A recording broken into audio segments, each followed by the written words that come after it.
much looking forward to hearing about your vision for policy change and institutional reforms in Nigeria. Nigeria is a central part of the work of this institute, which is why we are having Nigeria Week here this week. So I want to invite you to come to the podium here and give your presentation, and then we'll have a conversation after that. Thank you very much.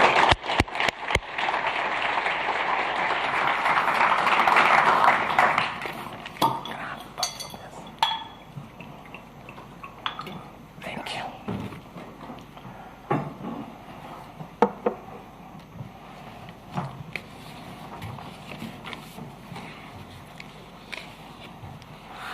Thank you, Alex. Let me respectfully stand on all due and existing protocols. In agreement with my belief in the primacy of gratitude among virtues, please allow me to begin today with the word of gratitude.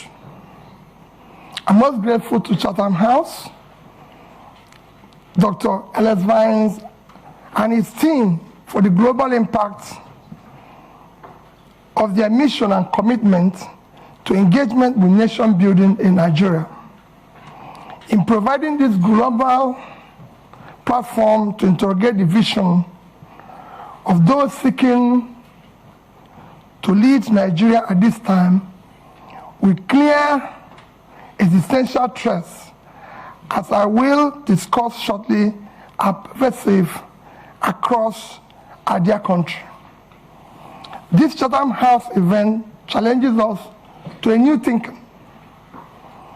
We have an alarming insecurity that led to loss of many lives and properties, significant decline in food and economic output, immense trauma that has compromised the mental health of communities, and in some cases, irrentist pressures and disaffection with the Nigerian project. The economy is in crisis, with a troubling debt profile worsened by oil theft of proportion once hard to imagine. 2 economic recessions in 6 years, and lamentable power sector that have significantly constrained manufacturing and social life.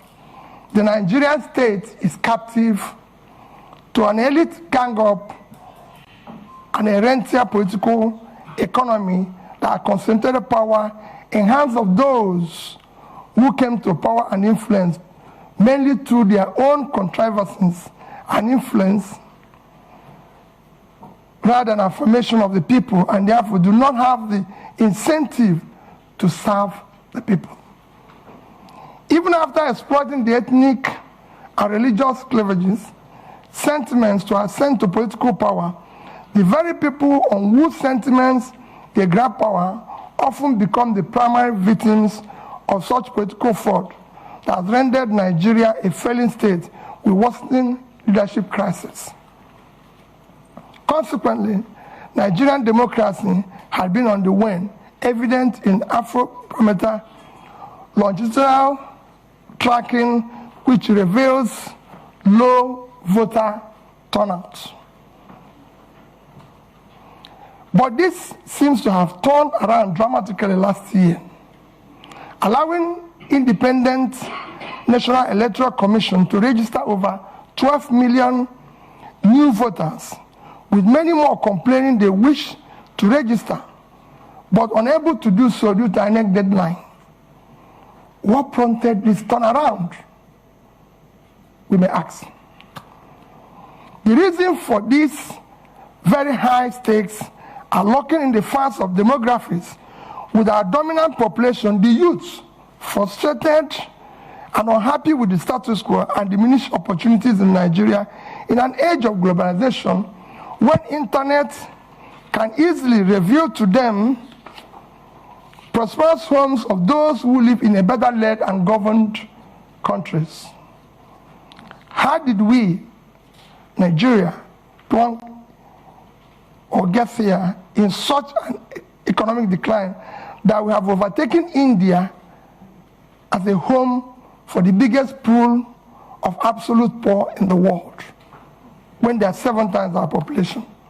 While the poverty rate in India is 16%, that of Nigeria is 63%.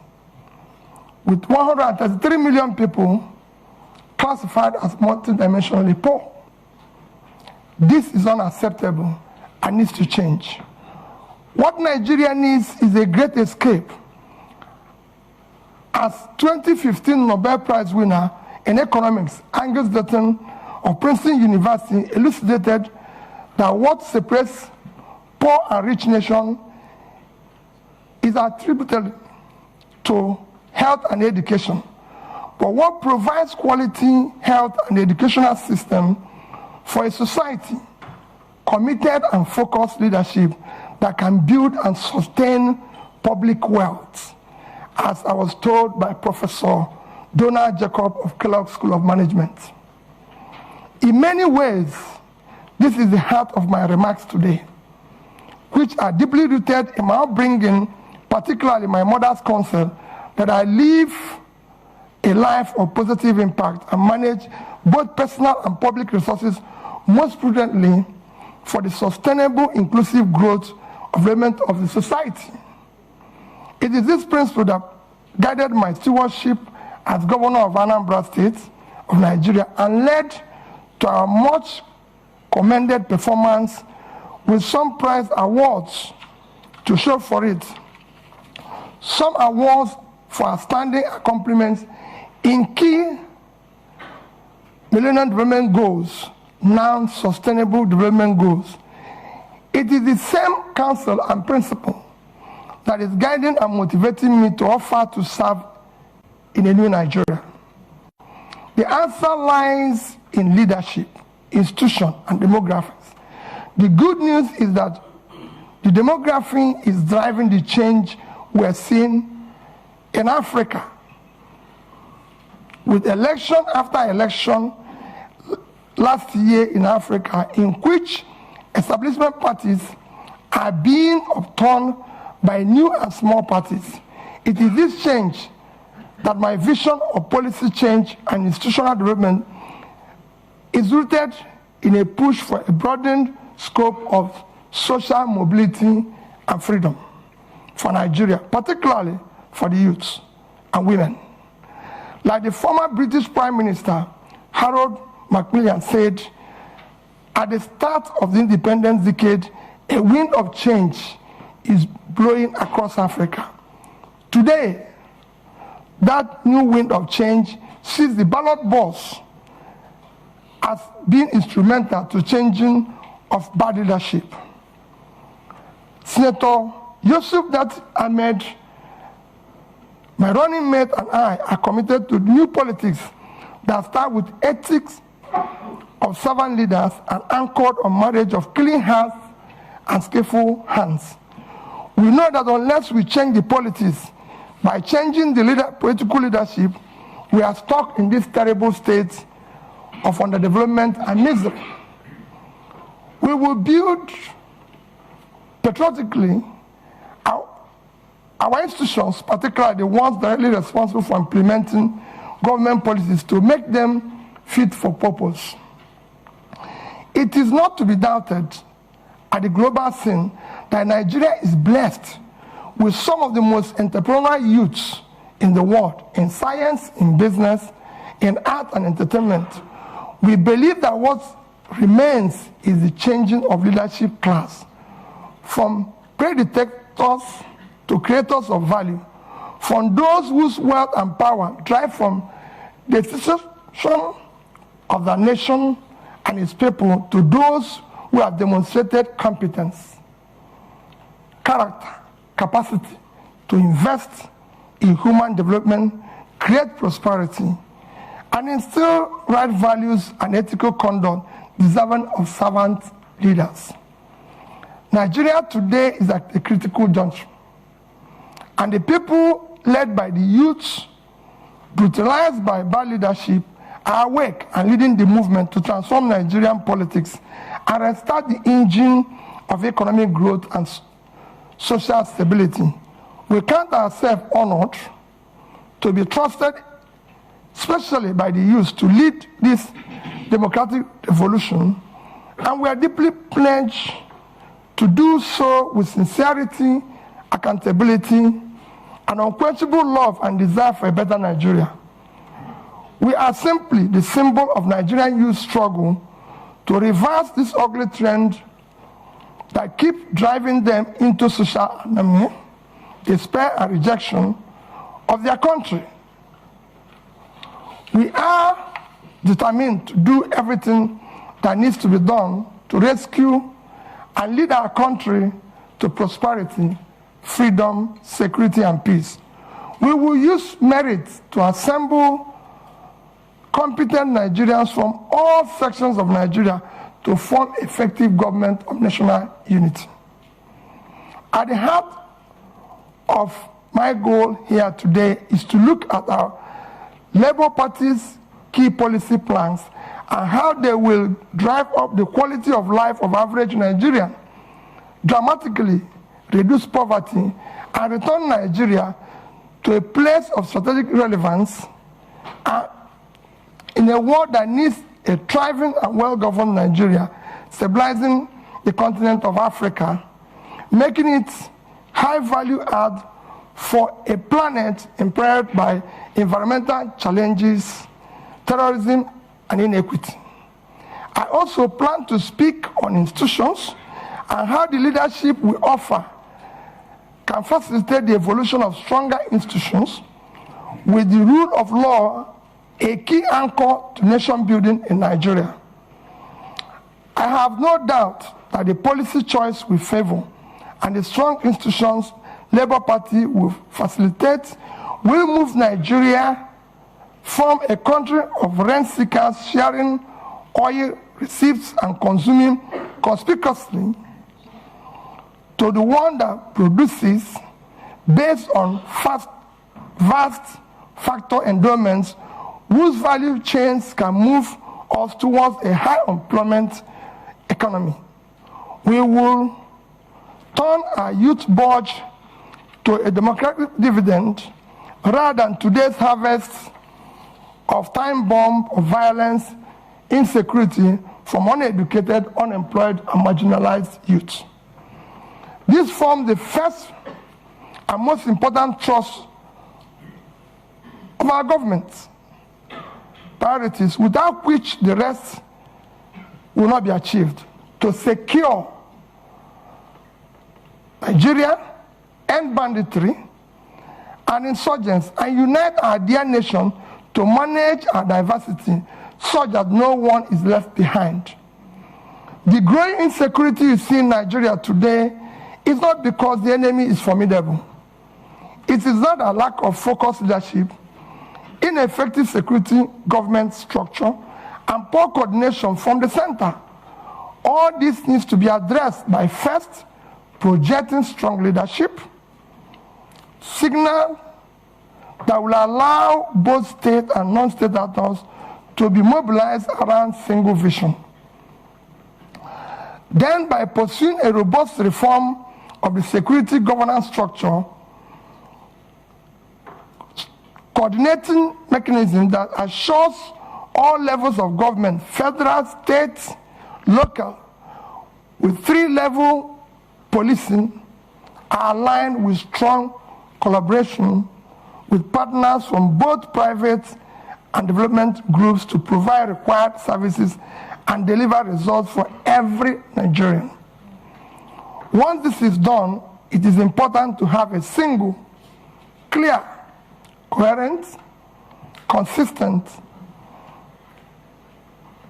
development process. It is important for institutions to be able to provide strong leadership, coordination, capability, partner and engage collaboratively with all relevant stakeholders in an environment that mutually reinforces values. The second plank of our policy thrust is to shift emphasis from consumption to production by running a production-centered economy that is driven by agrarian revolution and export oriented industrialization. With about 70 million hectares of arable land, we will pursue an agricultural revolution through proper segmentation of Nigerian to activate and harness factor endowment of different parts of the country for both rapid and mechanized agricultural development, and as a pillar for Nigerian other sectorial development and industrialization.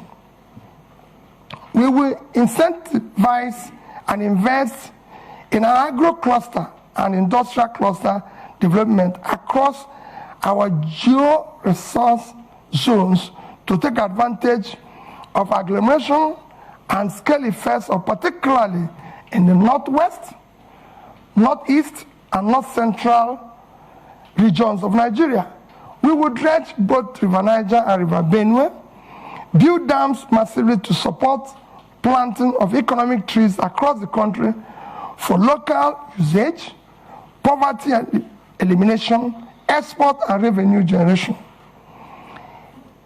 A key task is to sequentially but decisively dismantle the inefficient and anti-market distortionary structures restraining Nigerian economy from creating a precondition for a dynamic pro-market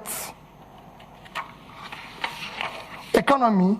We will employ entrepreneurial governance to dismantle impediments to free trade and ease of doing business, and implementing radical economic policies that will drastically reduce our debt service, a major drain to the government revenue as it is today. Our micro, small and medium scale enterprises will be robustly supported. Further borrowing must be strictly for productive purposes and not for consumption. While we aggressively pursue the activation of all opportunities in oil and gas value chain, we will target incentive schemes that will be professionally administered to diversify our non-oil export portfolio with proper consideration and management of climate change risk and opportunities. The third pillar of our government priorities is to restructure the polity through effective legal and institutional reforms to entrench rule of law, aggressively fight corruption, reduce the cost of governance, and establish honest and efficient civil service.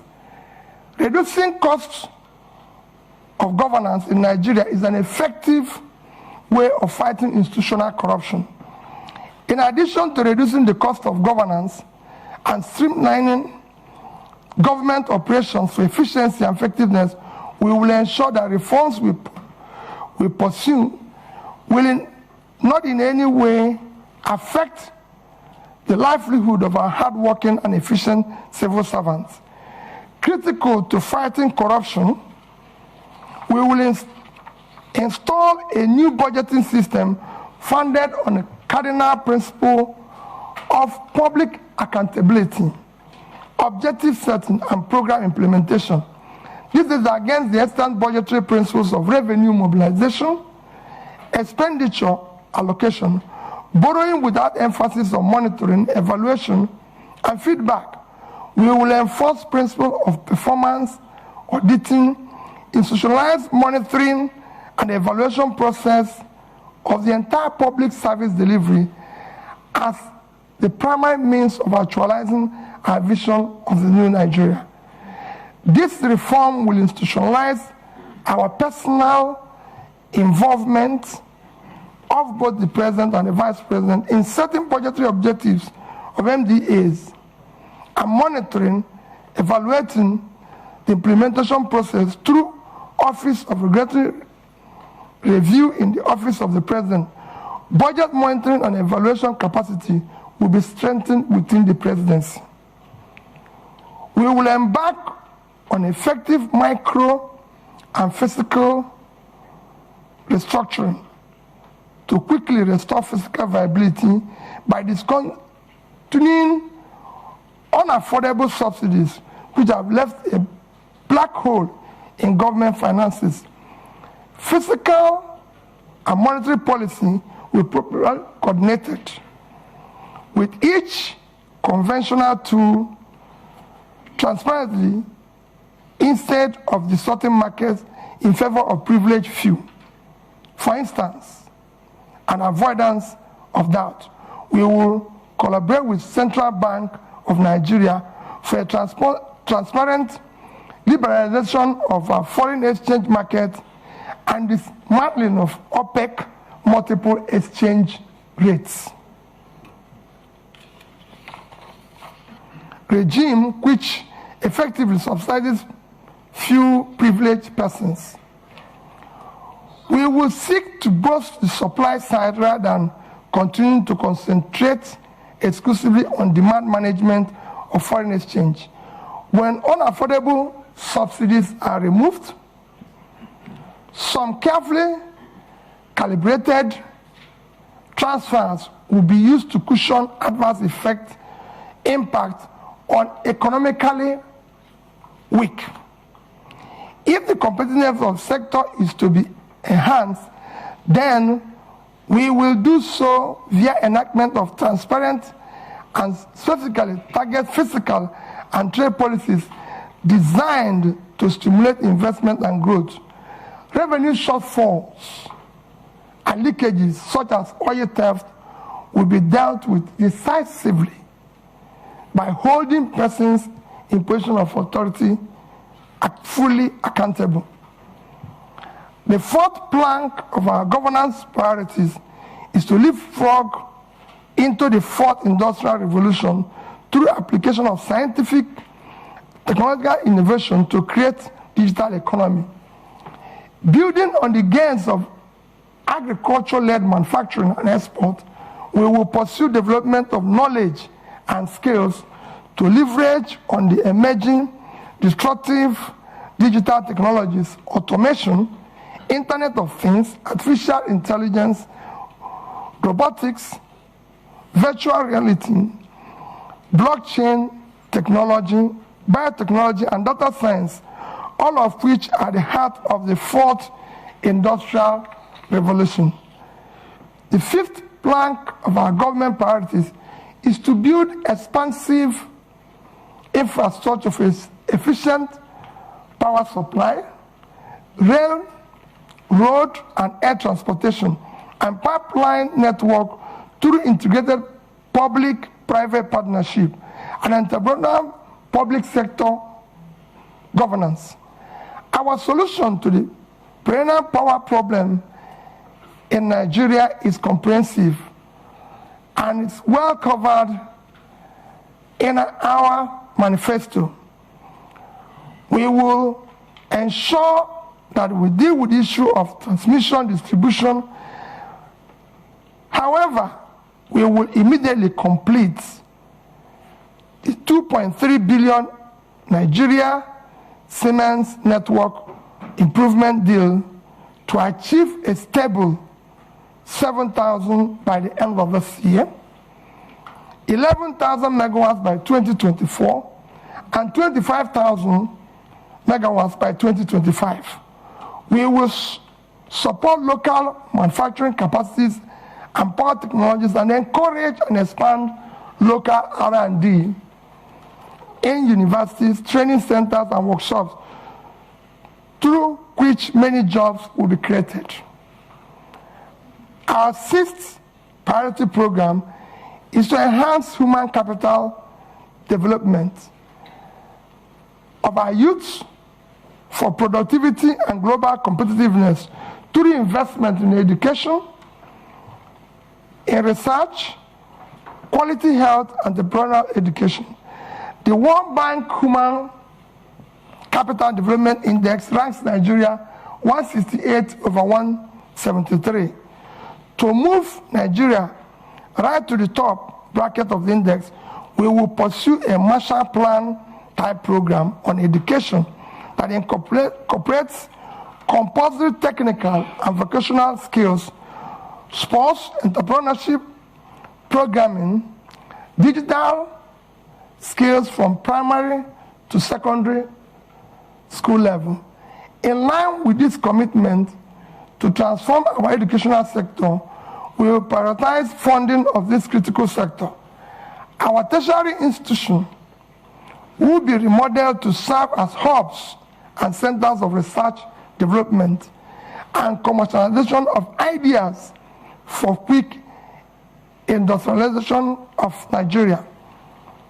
Finally, our seventh priority is to conduct an Afrocentric diplomacy that protects the rights of Nigerian citizens abroad, advances the economic interests of Nigerians and Nigerian businesses in a changing world.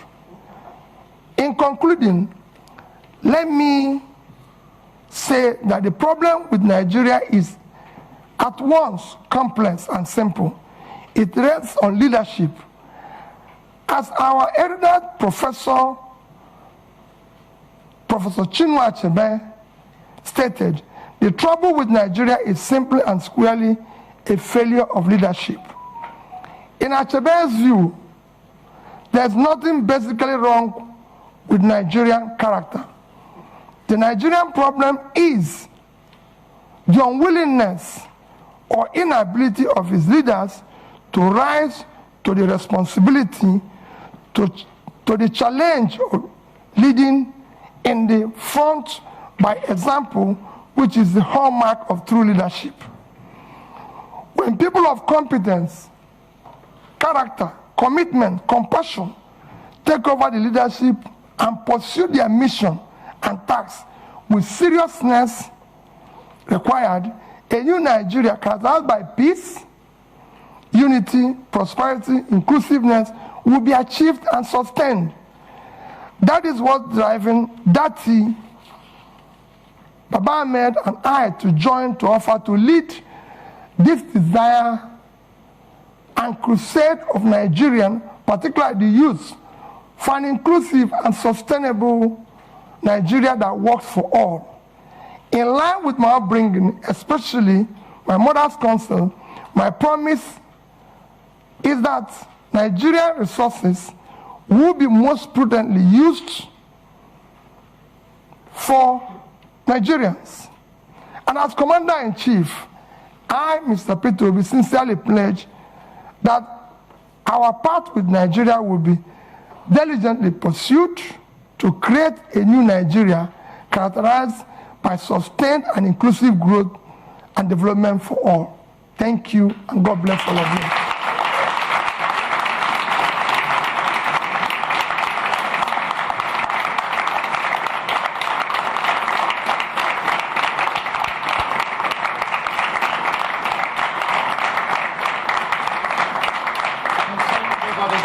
Thank you. Peter, I don't know if you want to sit for a moment while we take a few questions. We'll take them in threes, or you can stay there as you wish. Yeah. Look, the first question, we have, at the moment, the analytics are showing we have tens of thousands of people watching. So my apologies if you are on Facebook, YouTube, the Chatham House channel. We can't take questions from you. On Zoom, we have hundreds of questions that have come in. One question is from Baba Femi Adibola, who said, is asking the following question.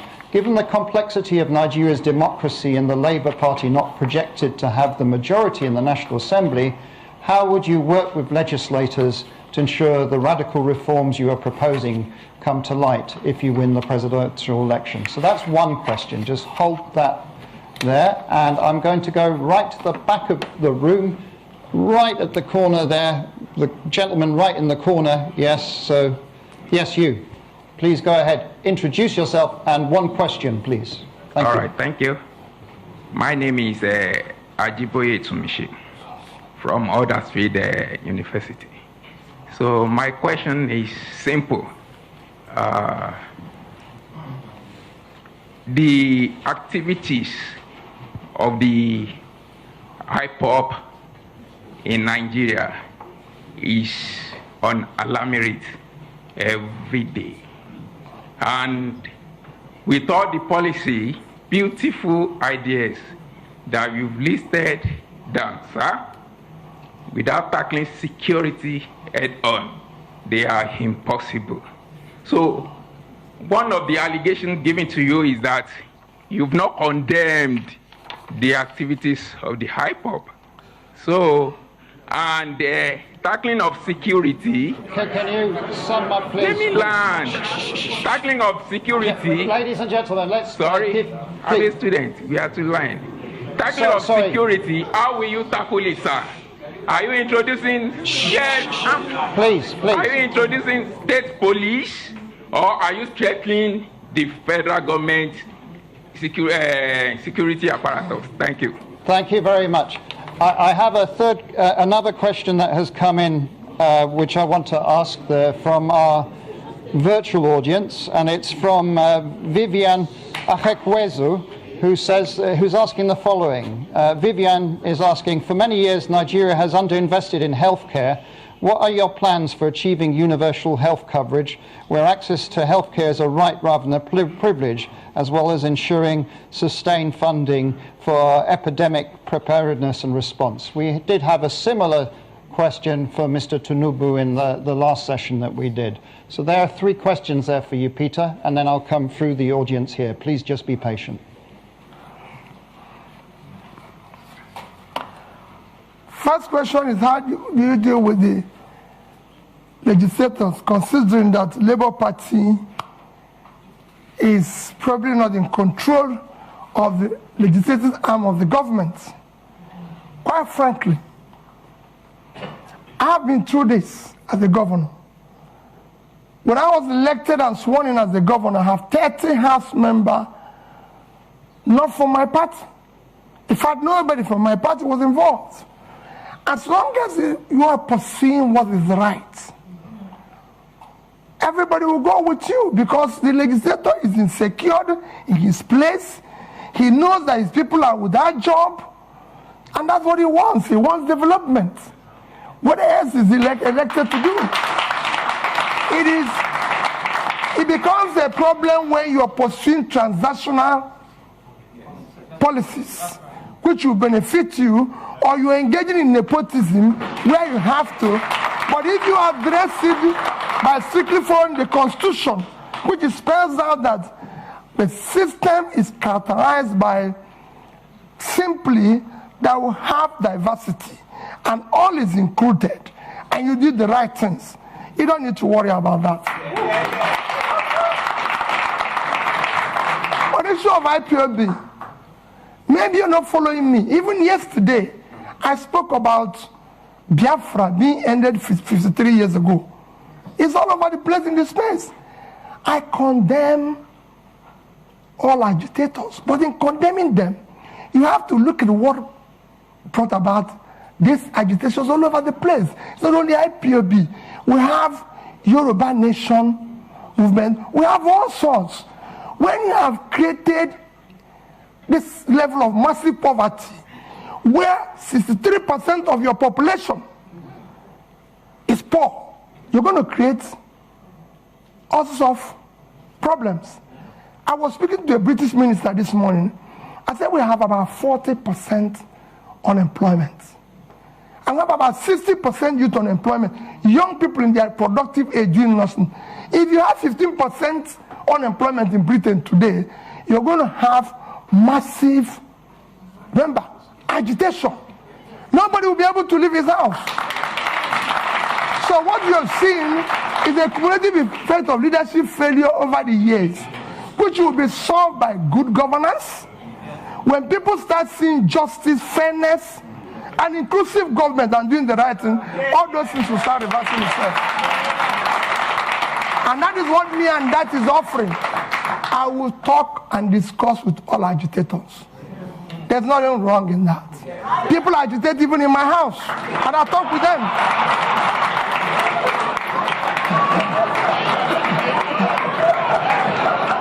So I'll deal with everybody. I'll show you of that. Don't worry about that. On the issue of health, yes, we have a problem with health.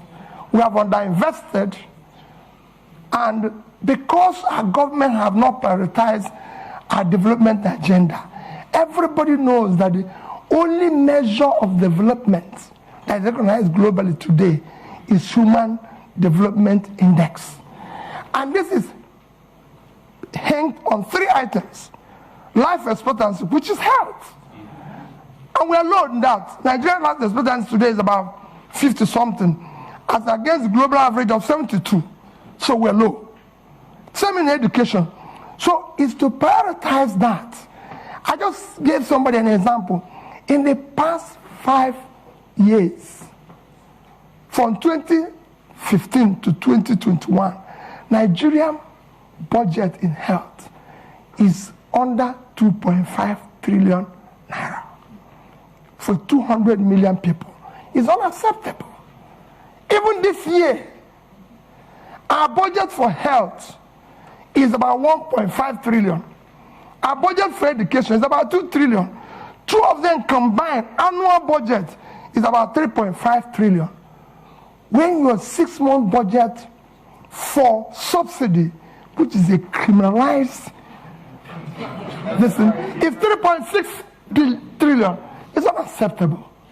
You have to put money in key development areas, as Professor Dutton has just mentioned, and I read out here, that what separates country, rich and poor, is health and education. So it's clear. So we will deal with it. But he said, how do you cover it? Nations of our size have covered it.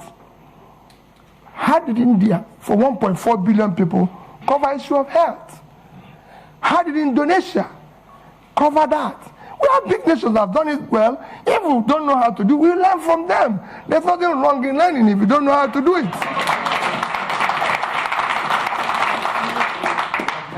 I'm going to take more questions. Now, there is someone who has such a strong arm. The arm has been up for 15 minutes. Now, I'm not going to say that's criteria for taking question next time, but madam, you get the question. You have the strongest arm in the audience. Please introduce yourself. One question. Thank you so much.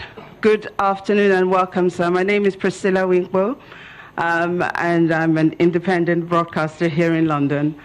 And sir, you spoke about your point number 5, which is to generate electricity and power in Nigeria. And you spoke about transmission, distribution, and generation.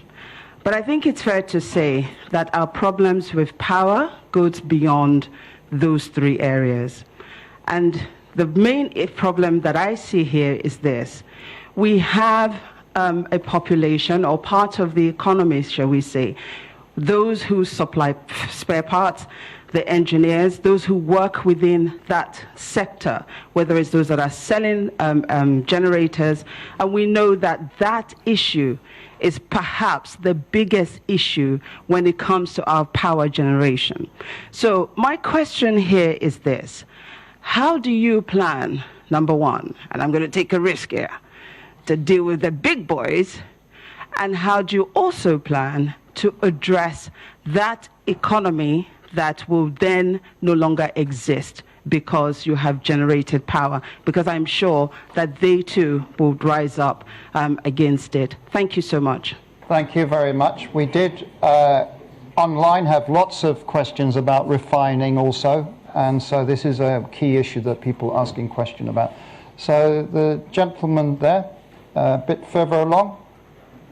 Yes, there, you, just there, yeah. Please go ahead, introduce yourself. Thank you very much. One question. Good to see you, Peter. Paul Arkwright. I was the British High Commissioner to Nigeria from 2015 to 2018, and it's good to see you in London, sir. Thank you very much for your talk. I've now moved into private business. I'm a consultant, and I'm advising companies and funds, investors, to look at Africa, to look at Nigeria, to consider investing there, and everyone agrees, I think, that FDI, foreign direct investment, is critical to the future of Nigeria. But they, at the moment, they're very cautious, and that's putting it diplomatically.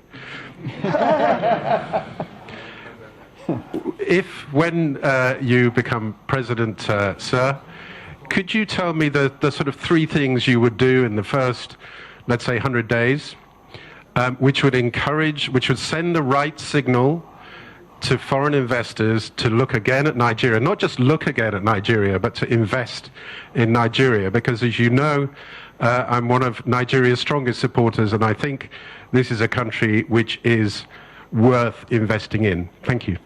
Okay. And I will come back to this side. The gentleman just there. You, sir? Just there. No. Behind, sorry. You're the lucky one. One question, short, please. Give your name. Good evening. It's William Owomayi, the UK's Young Ambassador to the Commonwealth and a member of Chatham House. You've caught Nigeria by storm in recent months with your campaign and your vision to unify Nigeria, mobilizing young people all across the country. You mentioned debt a few times in your speech. Currently, the government is repaying debt to the central bank at an interest rate of 19.5%, which is extremely high. How do you plan to support the next generation? The government is repaying the central bank debt by 19.5% interest rate. How do you plan to support the next generation by dealing with the debt repayment crisis? And also, how do you plan to deal with tackling financial transparency in Nigeria? The central bank hasn't released its balance sheet in about 3 years. Thank you. There you go, Peter. 3 questions. Let me start with my sister there. He talked about the big. What you're saying is about the big boys who are selling generators. Let me assure you what we've been campaigning on. Our campaign, you have heard them say we don't have structures. That is the structure we're trying to destroy. Structure of criminality. That is what I mentioned. That Nigeria is being held captive. That structure is structure that impoverished Nigeria. We will dismantle it. It will not be there. I assure you of that. We're going to turn around the power sector. Nigeria generates about, today, 56,000 megawatts of electricity for 200 million people. And South Africa, the second biggest in terms of economy in the continent. 5 to 6,000. 5 to 6,000, that's 5 to 6,000, sorry. And South Africa, the second biggest economy, 60 million people, generates about 40 to 50,000. And South Africa, in the past 3 months, have declared emergency in power and said anybody can generate up to 100 megawatts without license. So somebody who is 60 million, generating about over 40,000, declared emergency. What do you think somebody with 2 million people generating 5 to 6,000 will do? War. I'm going to declare war on power, and I'll solve it. Anybody who stands on the way, so be it. Bringing back foreign investor is very simple, Paul. Foreign investor is like bee and honey. All you need is to create honey. The way bee will find the place is very simple. Foreign capital is scared of corruption. Is scared of bad policies. Is scared of where there's no rule of law. You need to put a regulatory environment that makes it conducive. You need to secure it. That is at the heart of what Dati and I are offering. We will build that intangible assets of securing the country, making sure that we govern to rule of law. We will fight corruption. Dati have a record that is the only National Assembly member who refused to buy property of government when it was offered to all National Assembly members. You can go and look at his record. If you have seen anywhere he has compromised or put himself in a transactional position. And I'll stop running. I know how I approached him, and I told him, I and you owe it to save our people. That's why we came together. And we came back and said, we'll work as a team. We'll solve this problem. Go and check my record. I've governed the state for 8 years. And I've challenged everybody. Paul, you were there. I've been the only governor till today. The day I left office, I was not owing salary, pension, gratuity, or any contract or any supplier. And I left in 3 banks in Nigeria, which I say every day. Access Bank of Nigeria, Fidelity Bank of Nigeria, and Diamond Bank. I left over $150 million. Dollars, I didn't say naira. And I have over 30 billion naira. And Anambra State, you can go and verify anywhere. I've never had a bottle. Anambra State have never bought me. There's no land allocated directly or indirectly by me, and I've signed over several thousands of CFO. Anambra has never bought me a bottle of water since I left office. So you can go. We will fight and stop corruption. Yeah. The first thing about stopping corruption is yourself. If you're not involved, your wife is not involved, your family is not involved, those around you are not involved, you reduce it by over 50%. And that's what I'm going to do. And I'm sure, Paul, you know that. We are committed. We can't disappoint these youths. We must build a new Nigeria. And we'll deal with that. Investors will come back. Those who left, even the young people who are today living, they'll come back. We want to bring them back. Nigerians are prepared to come back if they can find that they have a country to go back to. This green passport, people must be proud to use it.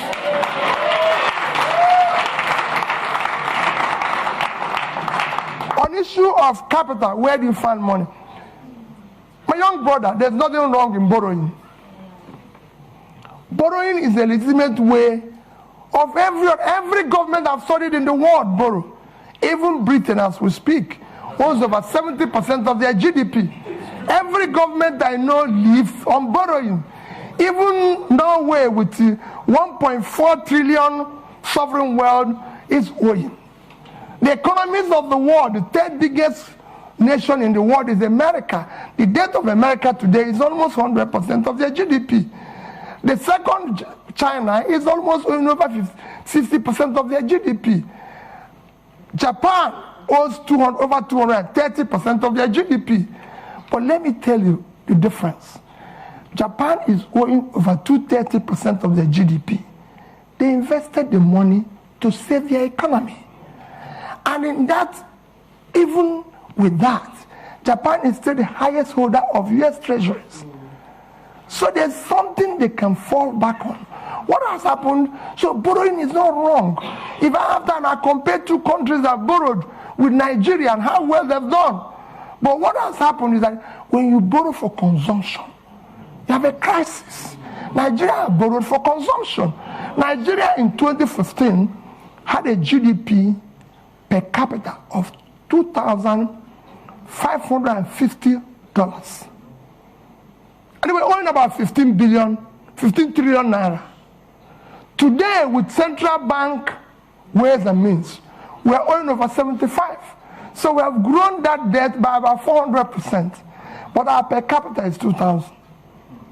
That means that the money we borrowed was thrown away. So that is what I'm going to reverse. We will restructure the debt as it is today. We will restructure it and put it a long time to be able to pay it. I'm a finance person, that is one. And then we will now say, like I said here, no more borrowing for consumption. We will see borrow, people will see it, it will be transparent, it will be for investment. And that's what we intend to do. Countries have been in this situation before. We are not in a situation where other countries haven't passed before. It's a question of showing leadership, and we will be able to solve it. Thank you.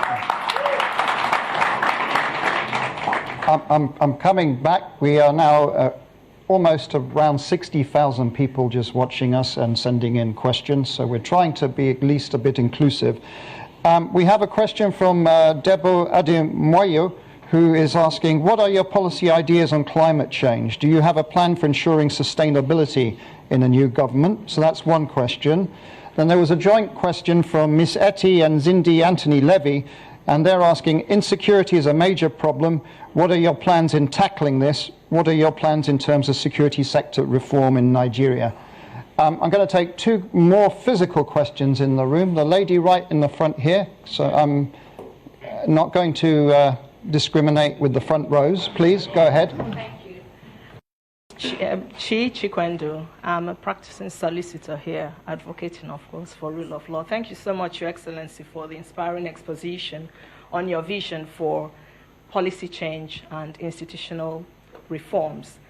It seems to me that it's clear from that if elected president, if and when elected president, your transformation vision to increase the production capabilities across the various sectors mentioned, including agriculture, extraction industries, human resources, will, to a large extent, hinge on the depth of your level of commitment with solidarity and ownership to implement the proposed policy changes and institutional reforms. However, there is no doubt in my mind that Your Excellency is well aware of the prevailing fundamental challenges to those reforms, including clientele patronage, political capture, and the institutionalized corruption that you mentioned. So the question is, how do you intend to navigate these challenges differently from the efforts of previous administrations, particularly with a view to modifying the behaviors of the key players in support of achieving those anticipated outcomes? And I was very warmed when you mentioned you're broadening the scope of youth inclusion and women based on gender issues. So further, how do you intend to quell the current ethnic tensions ravaging our communities and consequently stagnating economic growth and development, and to implement a pragmatic mechanism for dealing with those societal concerns for equal... Okay, please. We need... The longer this takes, the less questions. Madam, please, yes. Now. So the question there is, how do you intend to implement a pragmatic mechanism for dealing with those societal concerns for equal access to the services, inclusive participation, and integrating the various ethnic groups? Thank you very much. Thank you. Peter, if you answer those questions, because that was more than one question. Well, let me start with the issue of, you have, like you said, you have more than one question. I have about two questions. Let me start with the issue of ethnic tension. The ethnic tension you see today is based and as a result of injustice, unfairness, exclusion, marginalization. As soon as you start reversing that, they start going down. That is what I said to young men about agitation. As long as you start doing the right things, as long as you start building an inclusive society where people's talent, hard work will match up their opportunity, you start seeing those things go down. There's tension, even in the Western world here. I live here when the blacks feel excluded. But as the more the government opens up and tolerates and builds an inclusive, transparent, more broad-based, acceptable, they will come down. And we will show, I've said before, we will show compassion. We will show love. Because there's nothing, you're a leader. Don't go away when Bayelsa is under the water. Don't leave Jigawa to die. Don't say, oh, I cannot go to Southern Kaduna because there's a problem. We will show compassion. We will lead from the front. We're not going to walk away. And for me, Borno is part of Nigeria. I don't want to say people, oh, the region is insecure. Nigeria is insecure. Like I told the IDP people in Christmas, I spent my IDP with IDP people in Makurdi in Christmas. And in New Year was another IDP camp in Abuja. And I said to them, as long as Nigerians are in IDP, all of us are in IDP.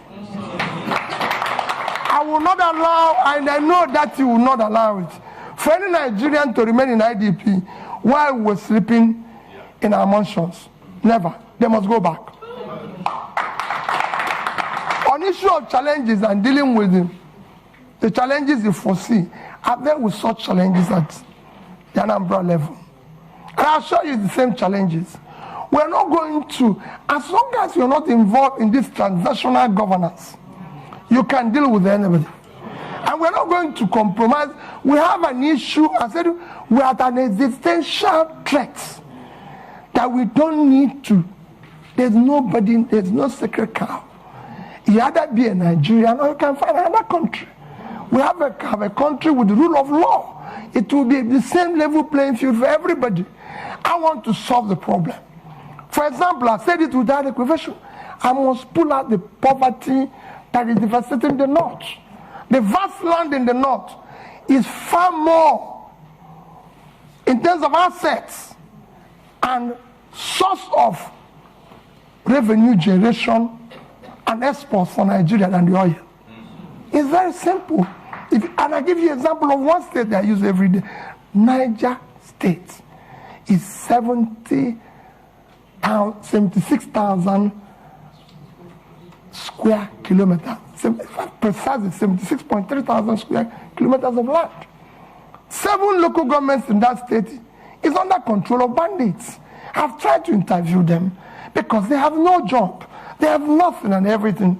Niger State is 2.5 times the size of Netherlands. And Netherlands agricultural export last year was $120 billion. Why can't Niger State do 5% of that? They have arable land.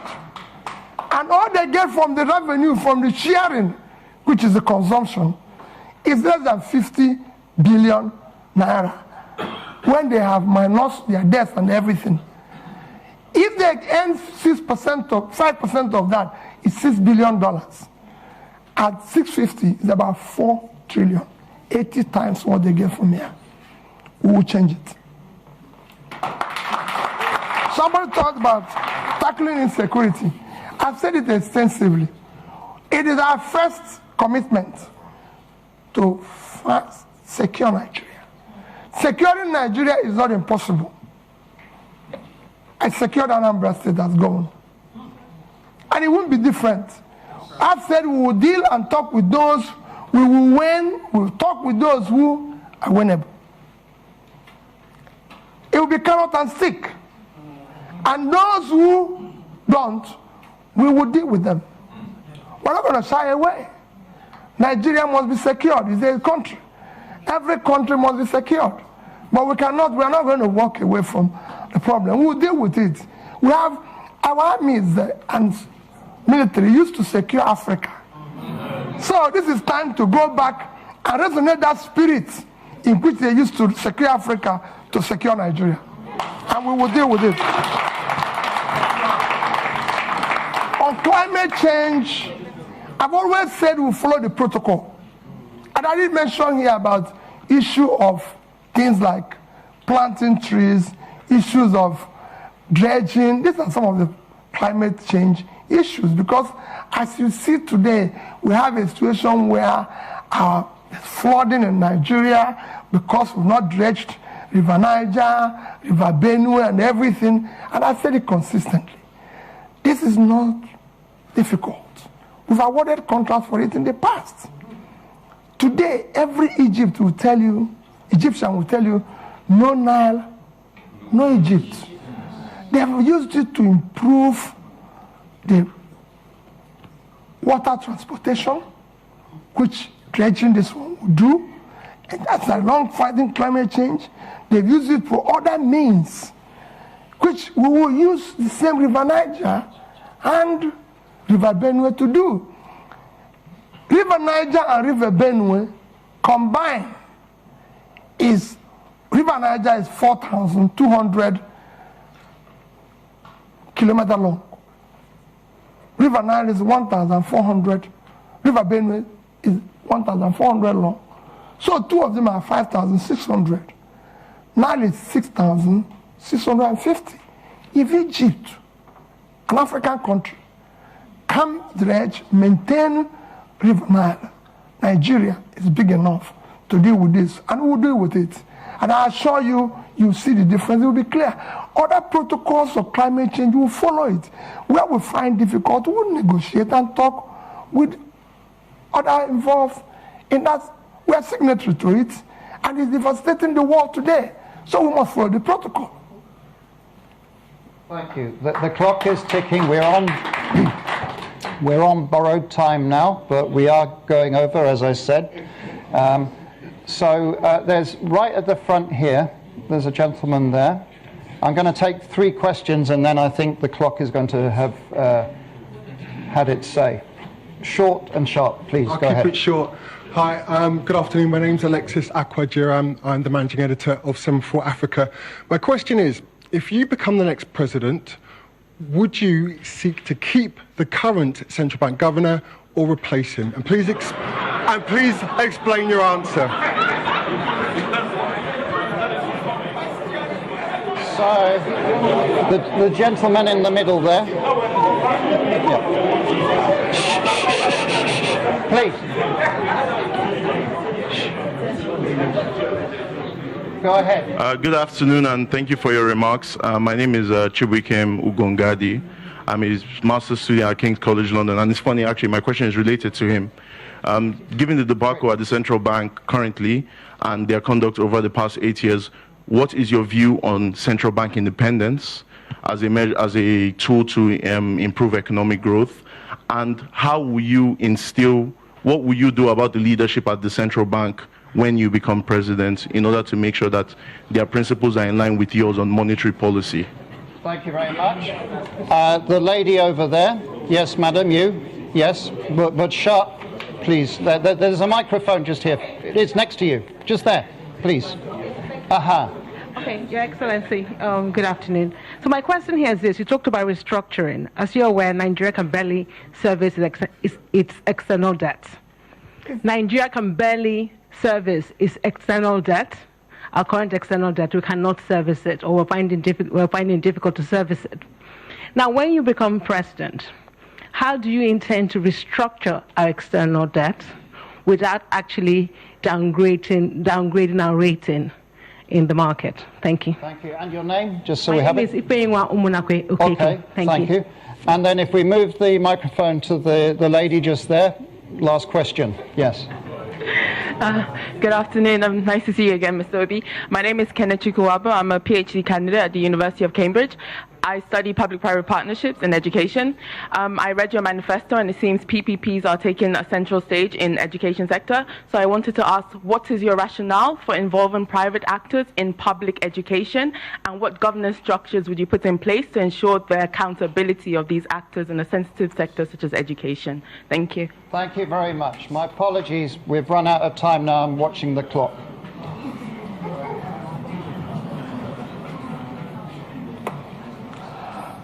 Okay. Alex, I hope you will allow me.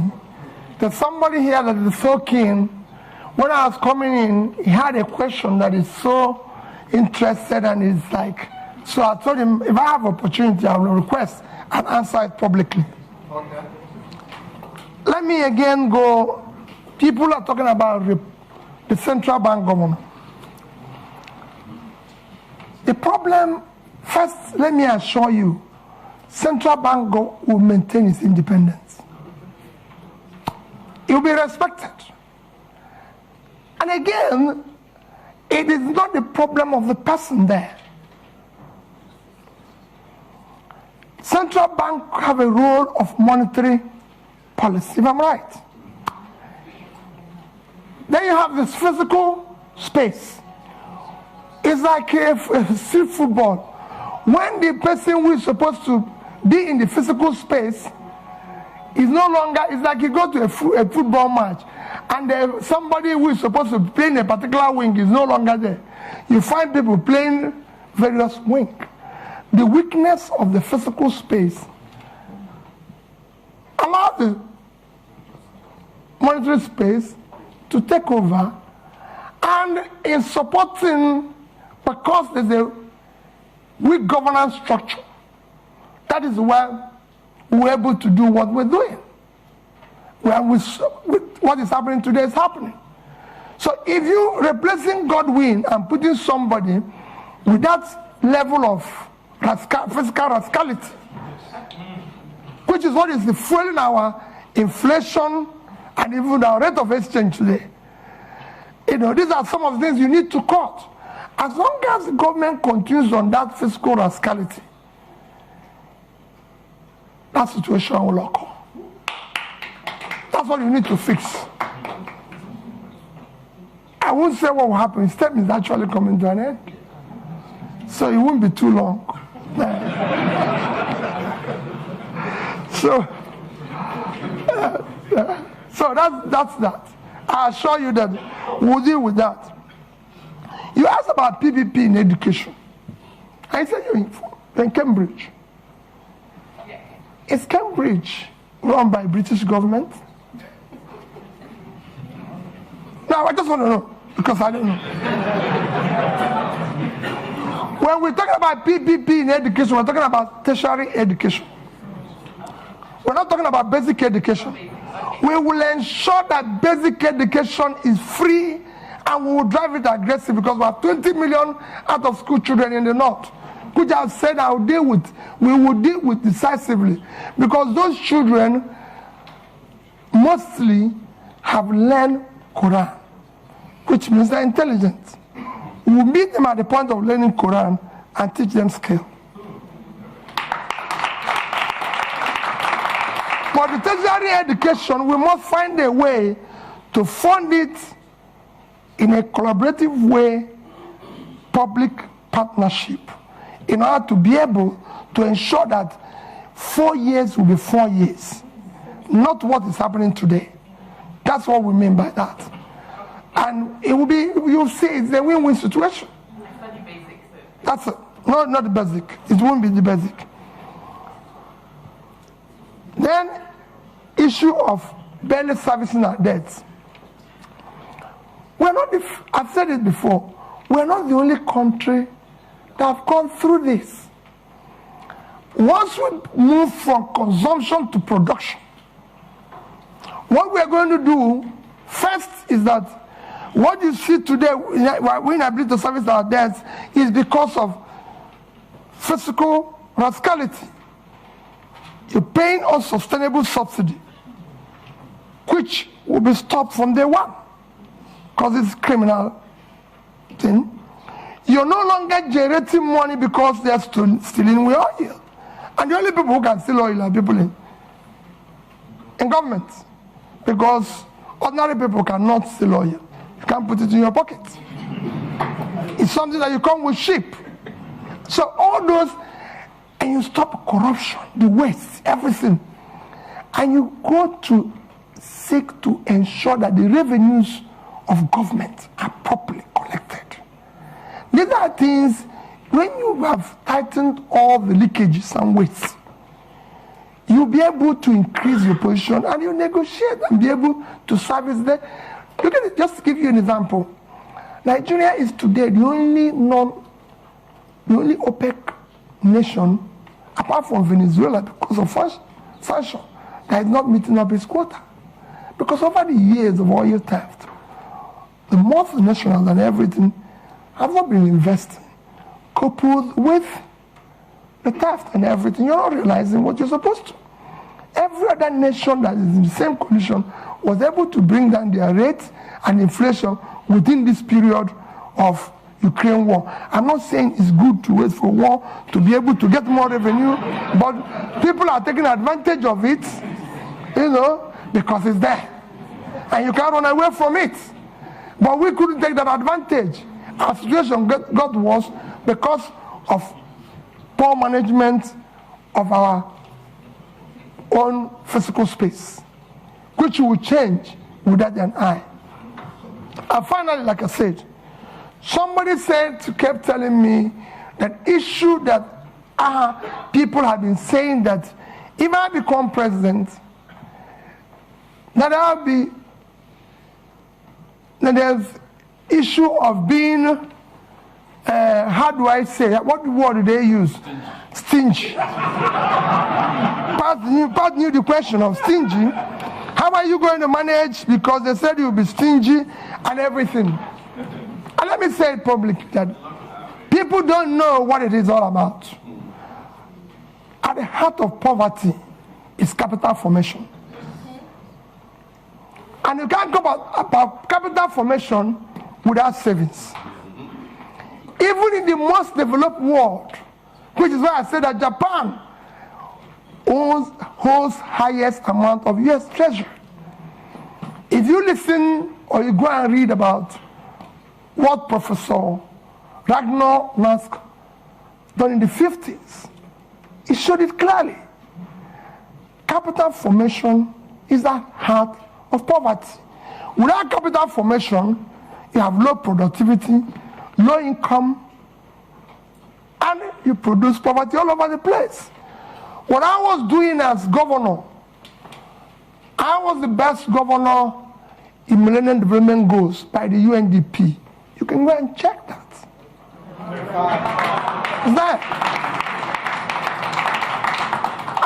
I won a prize for the best road network. I won the Gay Prize back to back on health. You can go and see what I did in health. Build scratch, teaching hospitals and everything. Improved #1 in education. And above all, I was able to save because I believe in future generation. If you look at that saving, I said future generation funding because we want to have proper capital formation to drive tomorrow. If I have opportunity in Nigeria, no matter what we do, we'll do the same thing. We must save for tomorrow. Because that's how you form capital to turn around tomorrow. So as an end, I appeal to all of you.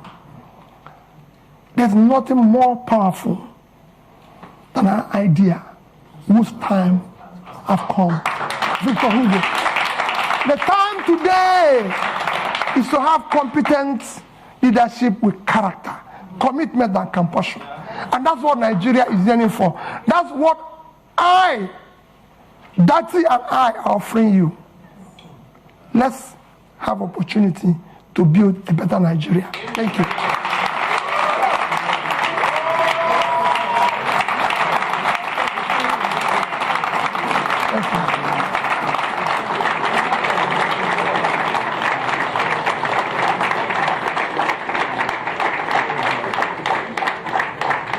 A couple of announcements.